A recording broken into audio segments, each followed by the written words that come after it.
Good morning বন্ধুসকল।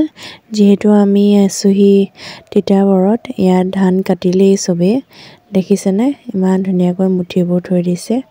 আৰু এইবাৰে আহিছোঁ আমি ধান কটা ছিজনত, আনকালে অহা হয় যদিও এনেকুৱা ছিজনত অহা নহয়। আৰু এয়া আমি ৰাতিপুৱাই বৰ্তাহঁতৰ ঘৰৰ পৰা আহিলোঁগৈ, আৰু এতিয়া জেঠাইহঁতৰ ঘৰত এয়া মায়ে গাহৰি মাংস বনাই আছে ৰাতিপুৱা সাঁজটো খাবৰ কাৰণে।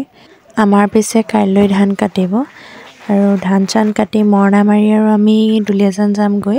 মায়ে বোলে আজি অলপমান কাটি চামগৈ দেই, পাৰোঁনে নোৱাৰোঁ। এয়া আমাৰ ডাঙৰ নিচাও আহিছে, এয়া মায়ে লাহেকৈ ধান কাটিবলৈ লৈছে। আমি আকৌ চাবলৈহে গৈছিলোঁ দেই, মইতো নোৱাৰোঁ দেই ধান কাটিবলৈ। পাৰিলোঁহেঁতেন, য'ত যিটো অভ্যাস আৰু হয় নাই, আমি সৰুৰ পৰা আচলতে এইবিলাক পৰিৱেশ পোৱা নাই যে। হ'লেও মই দুমুঠিমান কাটি চালোঁ, খুব ভাগৰ লাগিলে, আনকালে কটা নাই যে। গুচি আহিলোঁ দেই, ভাগৰ লাগিলে। আৰু যিহেতু ৰ'দো আজি ইমান দিছে।